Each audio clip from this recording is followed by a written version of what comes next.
हरे कृष्णा। बस कुछ ही दिनों में आ रही है षटतिला एकादशी। ये एकादशी भगवान श्री हरि के पास जाने का एक सुंदर माध्यम है। वैसे तो वर्ष में आने वाली प्रत्येक एकादशी तिथि में व्रत का पालन करके, उपवास करके और अधिक से अधिक साधना भक्ति के नियमों का पालन करने से मनुष्य परम उच्च आध्यात्मिक गति को प्राप्त कर लेता है। और इस बार माघ मास के कृष्ण पक्ष में आने वाली ये षटतिला एकादशी कुछ विशेष है और इसके दो कारण हैं। पहला कारण ये कि षटतिला एकादशी माघ मास के पवित्र समय में आ रही है। माघ मास हमारे शास्त्रों में बताए गए अनुसार आध्यात्मिक प्रगति के लिए, भक्ति के लिए अति उत्तम मास माना गया है।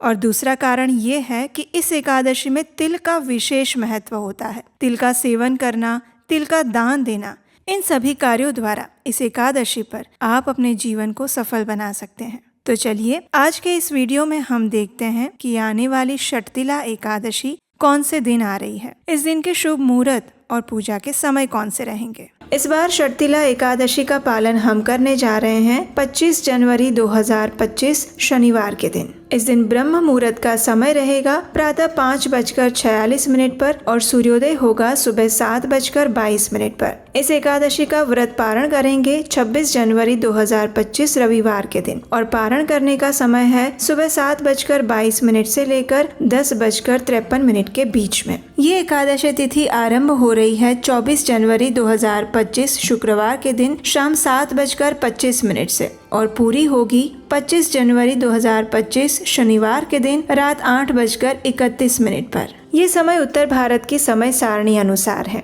भारत के अन्य स्थानों और विदेश में पारण समय क्या है, इसकी जानकारी आपको स्क्रीन पर और नीचे डिस्क्रिप्शन बॉक्स में मिल जाएगी। ये एकादशी माघ मास में आने वाली अत्यंत विशेष एकादशी है। ये सर्दियों के समय में आती है और इसमें विशेष रूप से तिल का 6 प्रकार से सेवन करने की सलाह दी जाती है और इसीलिए इस एकादशी को षटतिला एकादशी के नाम से जाना जाता है। हम आपको बता दें कि सिर्फ माघ मास में ही ये एक एकादशी आती है जिसमें हमारे शास्त्रों में तिल खाने का प्रावधान बताया गया है और इसका कारण ये है कि ये एकादशी सर्दियों के समय में आती है और ऐसे ठंडे वातावरण में तिल वैसे भी शरीर के लिए स्वास्थ्य प्रदान करने वाले बन जाते हैं और इसीलिए हम मकर संक्रांति या उत्तरायण के समय में भी तिल के लड्डू खाते हैं और भगवान को भोग लगाते हैं। तो यही है हमारी वैदिक संस्कृति की वैज्ञानिक सुंदरता। इस षटतिला एकादशी के दिन मनुष्य को अधिक से अधिक हरे कृष्ण महामंत्र का जप करना चाहिए, यानी हरे कृष्ण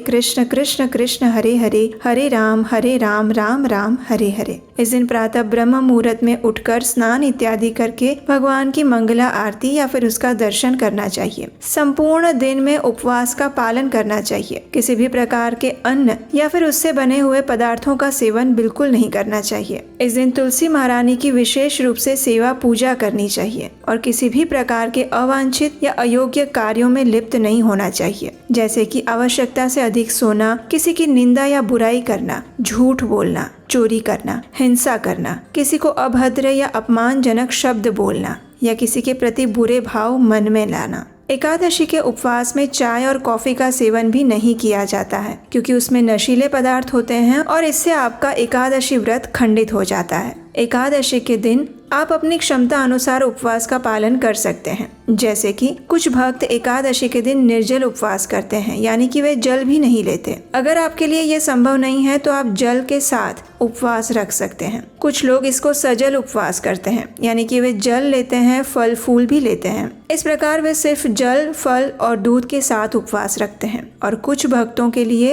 एकादशी के दिन जल, फल, फूल, कंदमूल और एकादशी प्रसाद भी लिया जा सकता है। आप अपनी शारीरिक क्षमता के अनुसार ये एकादशी का उपवास पालन कर सकते हैं। लेकिन सबसे महत्वपूर्ण जो चीज है इस दिन करने के लिए वो है भगवान के पवित्र नाम यानी हरे कृष्ण महामंत्र का अधिक से अधिक जप करना, श्रीमद् भागवतम, भगवत गीता जैसे ग्रंथों का अध्ययन करना और भगवान की अधिक से अधिक दिव्य लीलाओं से युक्त कथाओं को सुनना। और वो सारी चीजें आपको हमारे उपदेशाष्टकम चैनल पर सरलता से मिल जाएगी।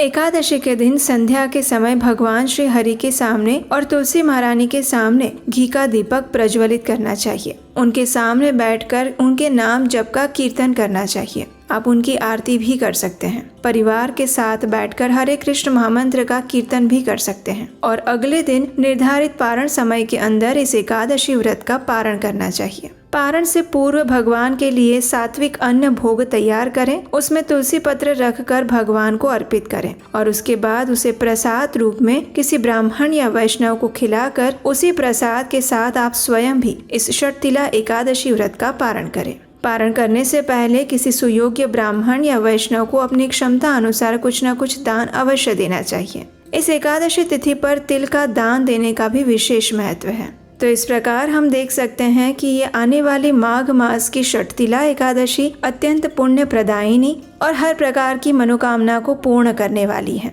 इसमें अधिक से अधिक भगवान श्री हरि का चिंतन, मनन और नाम जप करके आप अनेकों गुना अधिक पुण्य फल की प्राप्ति कर सकते हैं। ये एकादशी न सिर्फ हमारे पूर्व जन्म के और वर्तमान जन्म के पापों को नष्ट करती है, अपितु हमें आध्यात्मिक जीवन में अग्रसर होने के लिए मार्ग भी प्रशस्त करती है। तो चलिए ऐसी परम पावनी एकादशी तिथि का पूर्ण श्रद्धा और नियम पूर्वक पालन करने का संकल्प लेते हैं। और अगर इस एकादशी से जुड़ी पौराणिक कथाएं आप सुनना चाहते हैं तो आपके अपने इस चैनल को याद से सब्सक्राइब करके रख लीजिए, बेल आइकन दबाकर नोटिफिकेशन ऑन कर लीजिए ताकि इस एकादशी से जुड़ी हुई सारी कथाएं और पारण की भी संपूर्ण व्रत विधि आपको सरलता से मिल जाए। उसके लिए आप एक और कार्य कर सकते हैं और वो है हमारे व्हाट्सएप और टेलीग्राम ग्रुप के साथ जुड़ जाइए, जहां पर आपको रेगुलर में हम एकादशी से जुड़ी हुई सभी जानकारियां देते रहते हैं। व्हाट्सएप ग्रुप के साथ जुड़ने के लिए हमारा लिंक नीचे डिस्क्रिप्शन बॉक्स में दिया गया है।